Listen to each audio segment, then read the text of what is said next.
जो चुनाव होने जा रहा है उसमें सरकार दबाव बना रही है। विधायकों पे दबाव क्या बनाएगी सरकार, और ये सरकार का तरीका है काम करने का। लोगों को डराना, लोगों को धमकाना, एजेंसियां लगा देना, या कोई पुराना केस हो उसको निकाल करके उस पर दबाव बनाना, ये सब कुछ चलने वाला नहीं है इस चुनाव में। ये बात तो चुनाव की हो गई, लेकिन नौजवानों के भविष्य से खिलवाड़ कर रही है सरकार। पहले तो नौकरियां नहीं निकल रही यहाँ पर, और जो निवेश के बहाने रोजगार की बात थी वो रोजगार भी नहीं मिल रहे। और अगर नौकरियां निकालती है सरकार तो सरकार ही जानबूझ करके पेपर लीक कराती है। अगर पहली बार जब उत्तर प्रदेश में पेपर लीक हुए थे उसी समय कार्रवाई हो गई होती।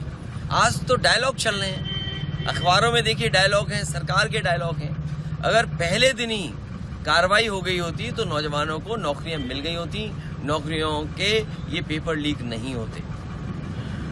60 लाख के लगभग नौजवान इससे परेशान है।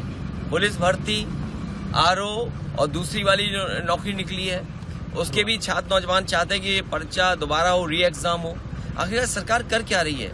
जब इतना इंतजाम करती है सरकार तब पेपर लीक हो रहा है, और फिर अपने से बचने के लिए कुछ भी नाम फ्लैश कर देना।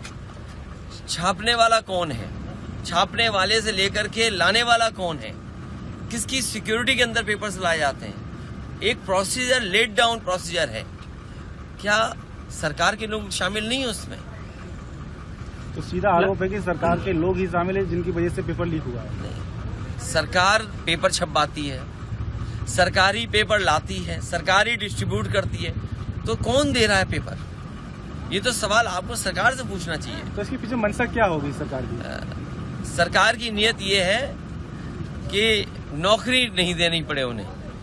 नौकरी देनी पड़ेगी तो उसके लिए उन्हें बजट देना पड़ेगा, बजट है नहीं तो नौकरियां निकालते हैं, और नौकरियों के बहाने जो पैसा इकट्ठा करते हैं वो भी सरकार इस्तेमाल कर रही है।